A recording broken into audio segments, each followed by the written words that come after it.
Hey guys, I need to give a shout out to SeatGeek for sponsoring this video. If you're unaware of what SeatGeek is, it is an app that lets you buy tickets to concerts, to sporting events, to any sort of major thing that you want to get a ticket to. And what it does is it shows you a map of the tickets listed across all different websites, and it shows you which deal is a good deal and which deal is a bad deal, so you know if you're getting ripped off. So if you download the app and you want to go and use it to buy tickets, make sure you use my code COOGS at checkout and you will save $20 off your first order. Thanks, SeatGeek. Today, San Diego Studios did their franchise deep dive stream going over everything new and everything improved coming into the franchise mode for MLB The Show 18. Just for full transparency, I am not very much of a franchise player. I'm mainly a Diamond Dynasty player with some Road to the Show sprinkled in every now and then. I'm more of an online guy. So franchise mode has always been very overwhelming to me with all the back end front office decisions, all the GM stuff, the budgets, the management. That whole side of the mode has always been really overwhelming, and it's been really hard for me to dive into it and get into it just head first. MLB The Show 18 really wanted to streamline the franchise mode. They wanted to make it a lot more easy to understand for people like me who may not be as invested in some of the franchise mode elements that they have to offer. So some of the diehard franchise fans who really wanted to see a major overhaul for this mode going into the next installment of the game may not be as happy with the things they've done to franchise as somebody like me. But either way, I'm going to tell you guys 6 new things coming into franchise mode this year for MLB The Show 18. So starting off at number 1, we have phases. Phases are basically segments of the season broken up into which things take priority at that point in the season. I'm going to let this clip play where Ramon is talking to Carlos Correa, kind of explaining phases in a little promotional video they had today. So we have this mode called franchise mode in the game, where you're basically the GM of an entire team. You got a draft, you got a scout, you're trying to win as many World Series as possible. So we've done a lot of work this year in streamlining the process, and we call this phases. The first phase is what's happening from the start of the season until the draft. And then the next phase would be like after the draft until All-Star break. And then it goes so on and so on. You can skip around and you can prioritize the stuff that you want to do. If you want to go deeper, you want to do roster management, you want to do training, you want to look at your budget and all this stuff. GM, everything's in here. You can go as deep as you want or just stay on the surface and just say, all I want to do is play games. You can go up here to the calendar, you can see all of the games that you got, and you never have to leave the screen again. So there you go. He's telling him, this is what you have for the first phase. It's the start of the season to the draft.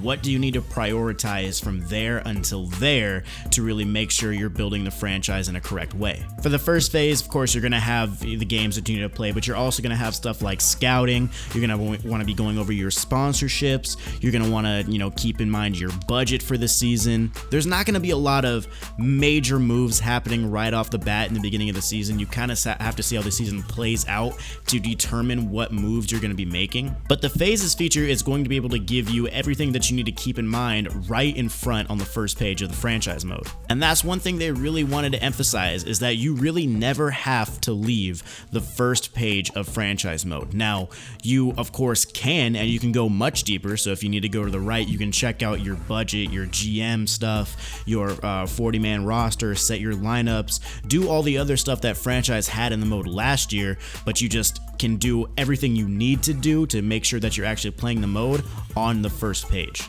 So then something like the second phase would be after the draft, but then before the All-Star break. So in that segment, you got to pay attention to, the All-Star voting. How are your guys stacking up? Are you going to have players make the All-Star team? You have draft picks that you have to be looking to sign. You're going to have trade talks that are still going on. So there's things that are prioritized at different points in the season that take precedent over other things.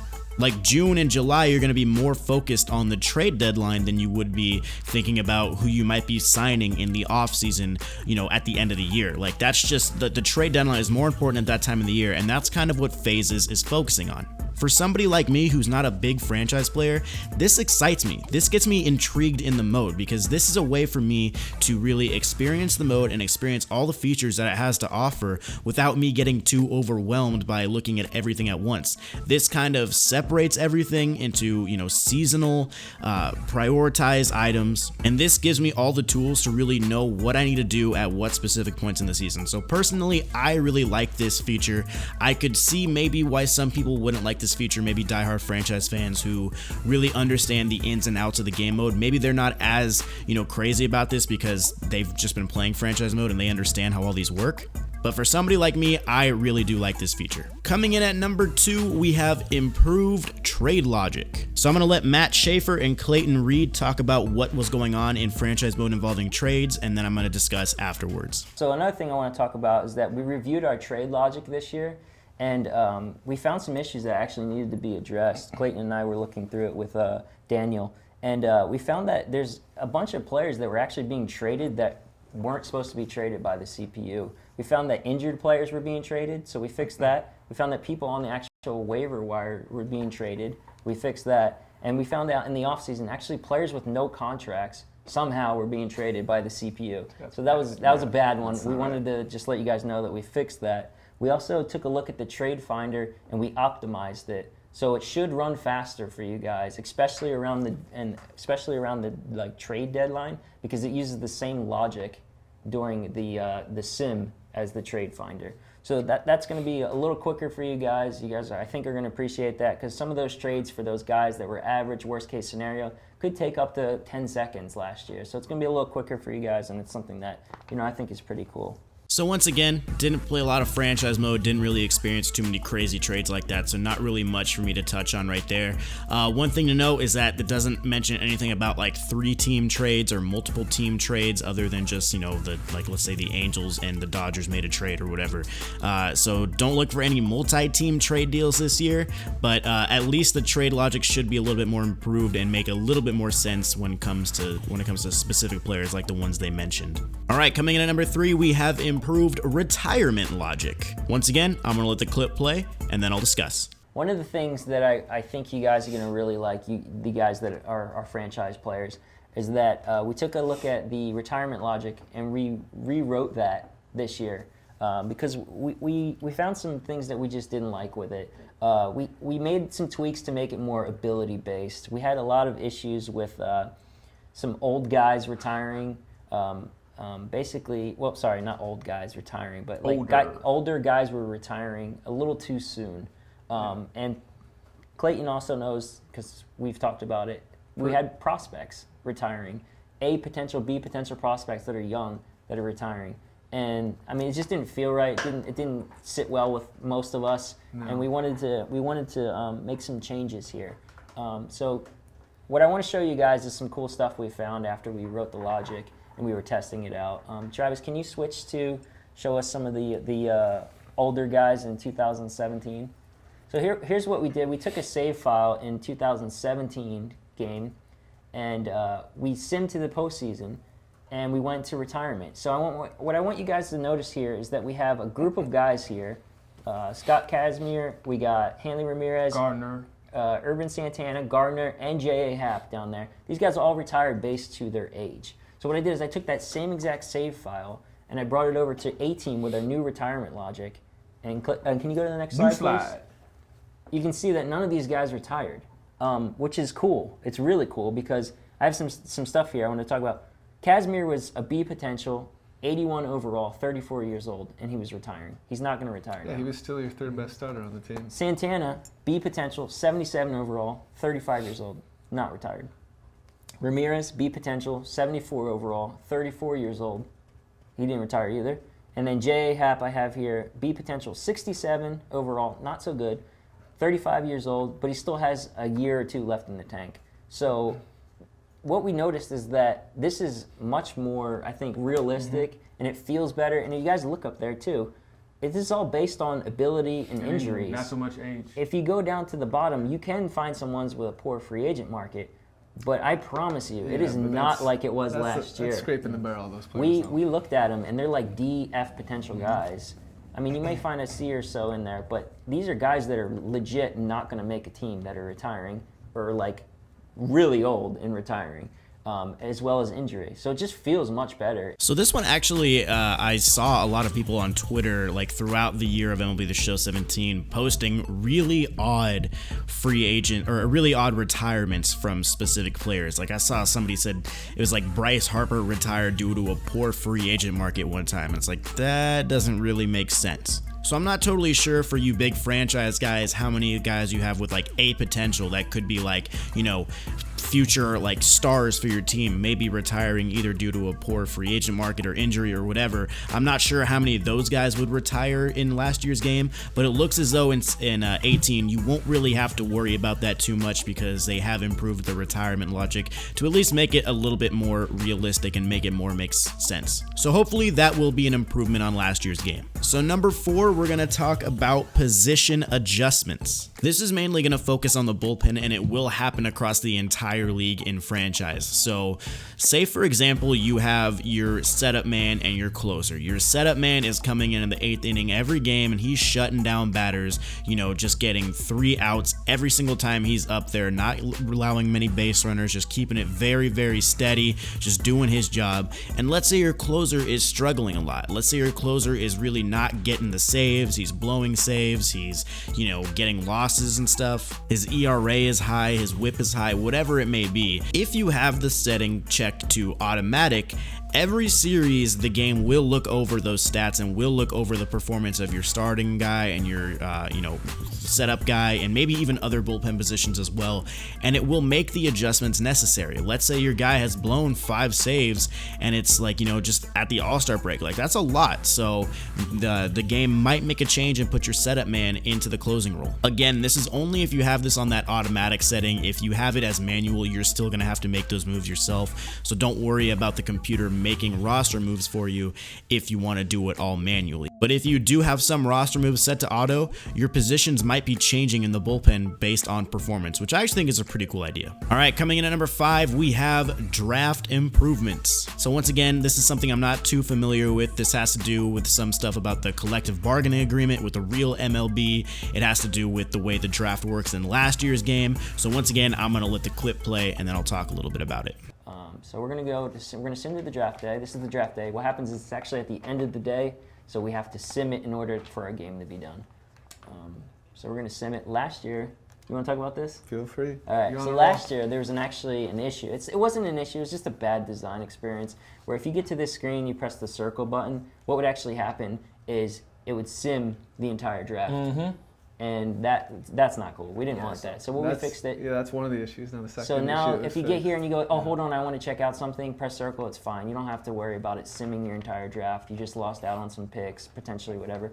Also, the thing we had last year with this is, so we want to enter the draft. We're going to go into the draft. Last year we had an issue again where it was the auto draft was set by default as auto basically.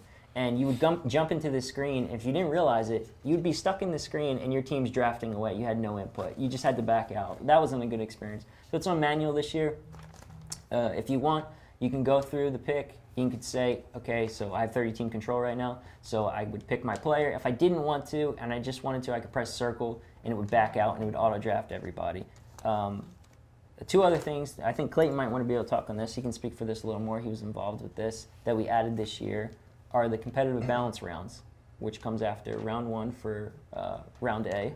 Yeah, Major League Baseball with their new collective bargaining agreement, they have a new formula. It takes like the 10 lowest markets as far as size, population, and the 10 teams with the lowest amount of revenue. It runs this formula, spits out some data that we don't actually know how the formula works completely yet, but what we do know is how they've set the competitive balance rounds, and the competitive balance round A is after the first round, competitive balance round B is after the second round, and also the compensatory round, and those flip-flop year to year. So here's B. So that's brand new this year.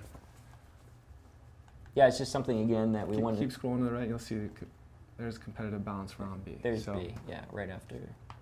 So again, if you guys don't know what this is, it's when you tender basically a qualifying offer to a player and he signs with a different team, you get a draft pick for losing that player. So that's what this round is. Kansas City And lost. those competitive balance rounds are every year and they flip-flop, at least until the a new collective bargaining agreement. So we'll have to wait out. till something, to update that. Also, I saw some complaints, and it was an issue, is that we had an issue where there wouldn't be enough players in the draft. We fixed that for this year. So you'll actually have... So you'll never reach that final pick in the draft and there won't be any And players. there's There'll always nobody be there. players there Yeah, to, so you'll for be you to pick fine up. to pick your players. I know that was something you guys really wanted. That's something that we have fixed for this year. So they have these new rounds added into the draft, basically having to do with qualifying offers and the whole collective bargaining agreement in the real MLB. Once again, this is not stuff that I'm too familiar on. I don't really know too much about collective bargaining agreements or how the draft works and these extra rounds. So if this is something that you're interested in and you think this is a positive change, let me know down in the comments. Alright guys, and the last new thing we have to go over is pretty much just a small one, but you can now play games in retro mode in your franchise. So last year, MLB 17 added a lot of ways to play with the critical situations, with the quick manage, and all those new ways to play. Now they have added retro mode, so it's not like you're gonna get a different experience, but you're going to be getting to be able to play in the retro style if that's something you're interested in, because I know a lot of people didn't even really play retro mode at all last year. I played it maybe 4 times total throughout the entire year, and I don't think I ever even finished a game. But now that it's in franchise mode, there's the option for me to play it. If I really want to try it, hey, I might give it a shot. It actually makes it a little bit more meaningful. Maybe next year we'll get retro mode and online, which I think could make for some fun videos. But there you go, guys. Those are 6 new franchise features coming to MLB The Show 18. Like I said in the beginning, I'm sure the franchise diehards are going to have some stuff they're not happy with, considering there was no stuff like relocation or expansion or, just major new franchise things that people want to see. But for somebody who doesn't play franchise very much, this actually gets me really intrigued, and I actually might try a franchise on the channel this year, so we'll see how it goes. But anyway, guys, thank you for watching. I really hope you enjoyed this. If you did, make sure to hit that thumbs up button. I'd really appreciate it. If you want to keep up with all the new MLB The Show 18 news, there's probably not going to be too much more considering the game comes out next Friday for first pitch weekend. Subscribe to the channel. But thank you for watching. I will see you guys in the next one. Peace.